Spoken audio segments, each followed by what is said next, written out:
sa episode na to. Mas lalo siyang sumasarap habang tumatagal. Kapag na-overcook yan, makunat na, hindi na masarap. Welcome sa ating Binondo Food Trip ngayong araw. Hanapin natin kung alin sa mga sikat na pagkain dito ang talagang sulit puntahan at alin ang pwedeng i-skip. Alam mo, nakakatakot siya kainin. Mula sa napakalambot na braised beef, Halos gusto nang maghiwalay sa sobrang lambot. yummy na ube pao, kakaibang frog legs, Actually, first time ko makatikim ng ganitong klaseng pagkain. hanggang sa iba't ibang street food at milk tea na dinarayo dito. Sulit ba talaga ang hype? O baka may mas masarap pa tayong madiskubre? Kaya samahan niyo ako habang nililibot natin ang Binondo. Titikim ng kakaiba at katakam-takam na pagkain. Kaya kung foodie ka, let's go!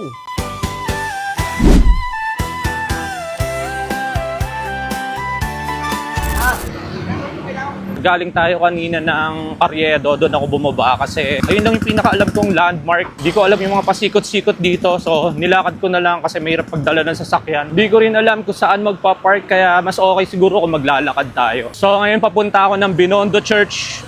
Yun yung pinaka-base ko kasi yun yung pinaka-landmark kung saan malapit ka doon sa mga food trip, mga kainan dito sa Binondo. Binondo, ang kinikilalang pinakamatandang Chinatown sa buong mundo. Itinatagpa ito noong 1594 noong panahon ng mga Espanyol bilang tahanan ng maraming Chinese merchants. Hanggang ngayon, buhay na buhay pa rin ang kultura at tradisyon dito. Kaya naman isa rin ito sa pinakasikat na food destination sa Pilipinas. At speaking of destination, ang una nating destinasyon ay ang Chuanqi. Sikat ito sa mga Chinese dishes na matagal na paborito ng mga taga Binondo at mga foodies. Dahil pagdaan natin, halos wala pang pila kaya samantalahin na ang pagkakataon. Eto guys, mukhang medyo nakachamba tayo. Ang konti ng pila rito sa Chuanqi, so try natin dito kainan. Kasi usually dito sa Chuanqi, alam ko sobrang haba ng pila dito. Alam ko mga 2 hours kang pipila dito. So nachamba natin na konti lang yung pila. Kaya dito muna yung unang destination natin. Okay, so andito na tayo sa loob. Siguro orderin ko na lang dito etong braised beef nila. Saka itong ube pao, ang masarap. Isang braised beef, saka isang order ng ube pao. Bola-bola. So yun, order tayo ng braised beef, saka asado bola-bola. Tingnan natin kung gaano kasarap. Maraming sikat na pagkain dito sa Chuanqi, pero mas pinili nating orderin yung kanilang braised beef, saka ube pao, bola-bola. Ang tanong, sulit ba o hindi? So, tara, tikman natin. Yun, dumating na yung in-order kong braised beef. Tingnan nyo naman, napakaganda. Napaka-saucy nung karne. Ang bango-bango niya, naaamoy ko yung star anise. Sa unang tingin pa lang, parang ang tagal na nila itong niluto. Kita mo yung karne. Halos gusto nang maghiwalay sa sobrang lambot. Ang lambot.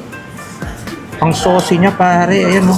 Tapos yung sauce, ang kapal lumakintab. At mukhang punong-puno ng lasa. Unang tikim natin sa braised beef.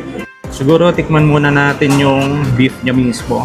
Wow, sobrang meaty nung beef. Tingnan nyo naman, parang napakalambot niya kasi ang dali ko lang siyang naitusok eh. Alam mo, sobrang lambot niya kahit wala ang ipin. Kayang-kaya mong kainin to. Unang tikim natin sa beef. Tikman natin pare.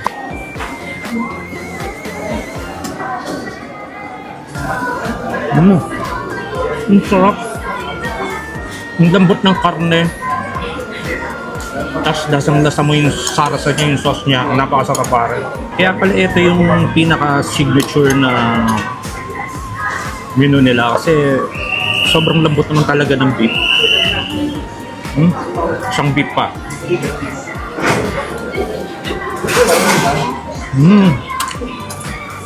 Saka yung taba pare. Lasang-lasa mo rin. Tikman natin yung rice na may kasabang sauce.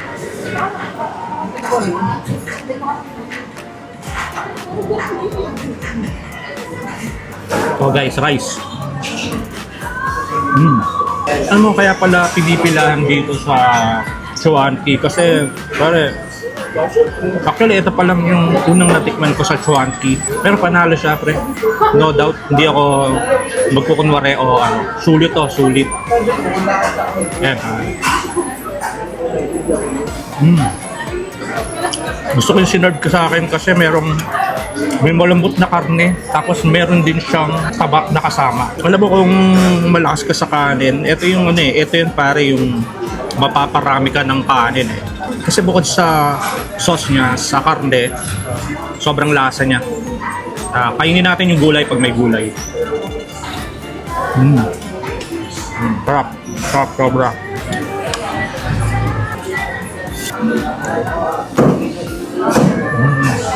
Malinam yan, pare. Nalasahan ko rin yung sibuyas, spring onion, doon. Kupa tayo ng isa pang chunks ng beef.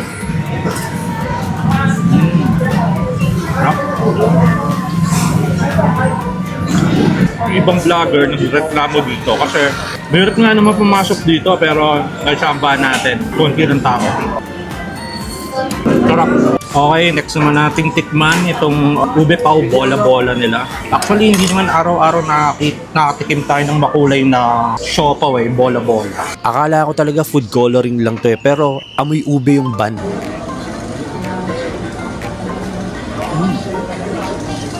Ang lambot ng ban, tapos okay naman yung lasa.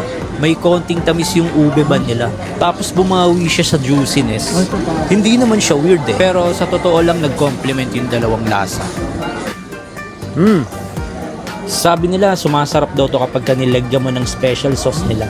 Lagyan natin ng konti, wag lang sobra kasi baka matabunan yung lasa ng ube ban. Akala ko okay na siya kahit walang sauce. Pero nung nilagyan ko ng sauce, mas naging creamy. Meron pa siyang egg, shrimp, pork sa kagulay sa loob. Kahit bola-bola siya, ang daming nangyayari sa loob. Dami rin niya talagang laman. Oh. Okay guys, may isa tayong pagkain na titikman. Pero sabi nila maraming taong natatakot subukan to kasi kakaiba siya eh. Pero sinasabi nila na once na matikman mo to, babalik-balikan mo na. At oo, palaka. Palaka yun pare. At eto nasa likod ko, dito yung Binondo Fast Food. Dito lang yan sa may tabi ng Estero. Kung tawagin siya rito, Estero Binondo Fast Food. So kasi kaya tinawag na ganoon dahil literal na nandun siya sa tabi ng Estero. So nandito ako ngayon, tara food trip tayo. Akala ko noon sa ibang bansa lang sikat ang frog legs. Pero dito mismo sa Binondo, may isang simpleng Estero fast food na naghahain ng kakaibang putahing ito. Kaya tara, tikman natin kung bakit dinarayo ng marami ang kanilang frog legs. Okay pare, dumating na siya. Tingnan nyo naman to, hindi mo aakalain na frog legs pala siya. No? Golden brown ang kulay, tapos umaalingaso yung amoy ng bawang at butter. Medyo oily siya sa ilalim. Nandun na yata bumagsak yung mantika. Alam mo mukhang simple lang to pero mukhang puno-puno ng lasa. Meron ka makikitang garlic sa ilalim. Alam nyo, aminin ko, hindi naman kasi araw-araw tumitikim kayo ng ganitong klaseng pagkain. Actually, first time ko makatikim ng ganitong klaseng pagkain. Palaka.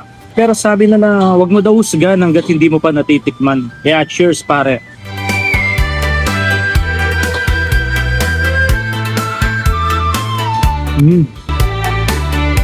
Uy, teka lang. Alam mo, gets ko kung bakit may bumabalik dito eh. Unang-una napansin ko, ang lambot ng laman. Hindi siya rubbery, hindi rin siya dry. Tapos medyo crispy ng konti dahil sa breadings. Habang umuya ka, kumakapit talaga yung flavor niya.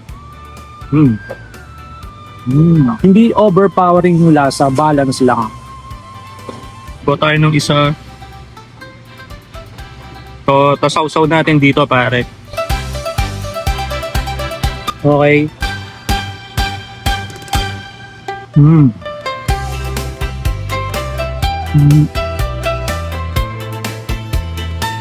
Alam mo, sa una nakakatakot siya kainin kasi palaka eh. Pero kapag natikman mo na siya, isipin mo manok. Parang kumain ng manok. Parang wala silang pinagkaiba ng chicken eh. Yun nga lang, yung palaka kasi medyo mabuto. So nung una medyo nandidiri ka sa palaka, di ba? Pero hindi, pag natikman mo na, masarap pala siya eh. Sarap. Maraming nagsasabi na parang chicken daw, pero para sa akin may pagkakahawig lang sila sa texture. Kaya itong pagkain na to, may sarili talaga siyang karakter eh. Hindi mo siya pwedeng tawagin chicken lang. Meron siyang sarili niyang karakter. Alam mo kung bata ako siguro, tapos may nagsabing kakain ako ng palaka paglaki ko, malamang sasabihin ko, no way. Pero ito ngayon, tignan mo. Ang sarap-sarap. Mas lalo siyang sumasarap habang tumatagal eh. Habang mas marami kang nakakain, mas na-appreciate mo yung timpla. Top. Alam mo, isa sa bida rito para sa akin yung sauce nila. Ito, chili sauce. Hindi lang siya basta pampadulas eh. Siya talaga yung nagbibigay ng identity sa pagkain. Kaya ako sa inyo, yung mga sauce, huwag nyo sayangin. Kung pag-uusapan natin yung lasa sa pagkakaluto, quality, para sa akin, pasado na to eh. Pasadong-pasado to. Hindi dahil kakaiba siya, kasi masarap talaga yung pagkaluto. Eh. Kaya kung ikaw, first timer ka, beko natatakot kang tikman yung fried legs. Ang masasabi ko lang, huwag ka matakot. Tikman mo muna bago ka lumisga. Baka tulad ko, paglabas mo rito, isa ka rin sa taon babalik dito. Kaya pare, kung kayo nasa pwesto ko, titikman nyo ba yung fried legs o pas muna? Comment kayo dyan sa baba, Team Tikim o Tikim Pass. Okay pare, pagkalas natin tikman yung mga restaurant dito sa Binondo, lipat naman tayo dito sa mga street food dito sa kabaan ng Binondo. Nasa likuran natin yung Wongkei. Dito makikita mo ang iba't ibang skewers na pwede mong piliin. At ang napili natin ngayon yung sticky rice, Hungarian sausage, saka Hungarian squid. So tingnan natin kung sulit ba ang mga to. Let's go! Minimum of 3 to 150. Ano sir? Assorted? Pabili ako assorted. Ay ano to, tokwa? Tofu. Tofu. Sige, ito na lang sa katos.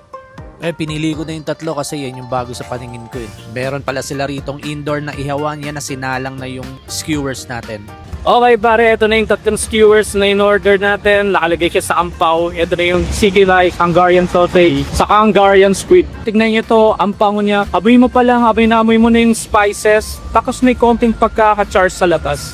Kaya mukhang mas lalong sumasarap. Kumanyater. Ang lambot ng puset. Hindi siya makuna, pero yun ang importante kasi alam mo ang puset kapag na-overcook yan, makunat na, hindi na masarap eh. Okay. Tapos yung Hungarian seasoning niya, nagbibigay pa ng extra flavor. Nagbibigay din siya ng extra smoky, spicy. Hindi siya ganang rangang, kaya ako medyo, hindi ka mahilig sa spicy food, may enjoy mo pa rin to eh. Tapos ito naman yung isa, buwang sasabog para sa flavor. Parang yung pag kinagat mo siya, sasabog yung patas eh. Lambot, parang yung texture niya parang balat ng manok.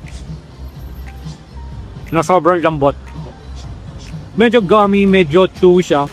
Pero malambot. Pagka kinain mo siya sa loob, merong konting smoky flavor at spices. Alam mo kahit bumili ka ng extra rice tapos maglakad ka dito sa Binondo, pwede mo kainin sa kalsada, ito sarap eh.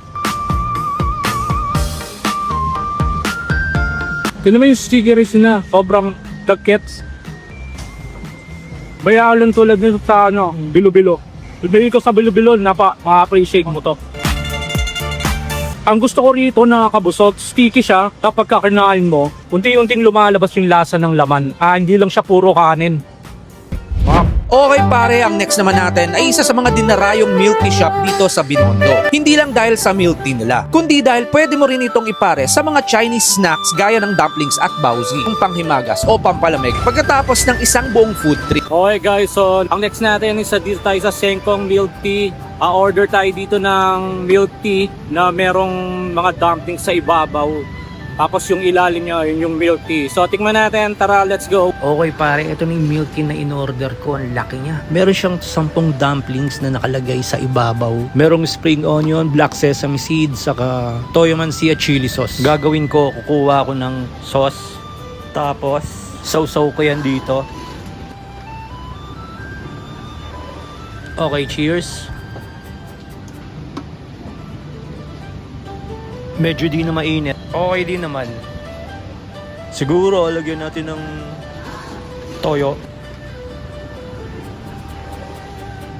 Pero grabe siksik siya, saka meaty yung laman. Alam mo, ubusin mo to saka milk tea, busog na busog ka na eh. Meron siyang 1, 2, 3, 4, 5, 6, 7, 8, 9. Tama, parang siomay. Nandun siya nakalagay sa ibabaw ng baso. Meron siyang mga spring onion dito, black sesame seed. Tas yun, pag nauhaw ka na, nasa ilalim na yung ano niya, yung iinumin mo. Okay pare, solid ang food trip natin ngayong araw dito sa Binondo. Mula sa napakalambot na braised beef ng Chuanqi, kakaibang ube bola-bola pao at sikat na frog legs ng Binondo Estero Fast Food. Iba't ibang skewers sa Wonki hanggang sa refreshing na milk tea ng Sengkong, talagang sulit ang naging food adventure natin. Kung may iba pa kayong food spot dito sa Binondo na gusto nyong puntahan natin sa susunod, i-comment nyo dyan sa baba. Baka yun ang susunod nating food adventure. So muli, ako si Rocker Aga. Huwag kalimutan mag-subscribe at mag-comment. I-like nyo na rin. So kung foodie ka, let's go!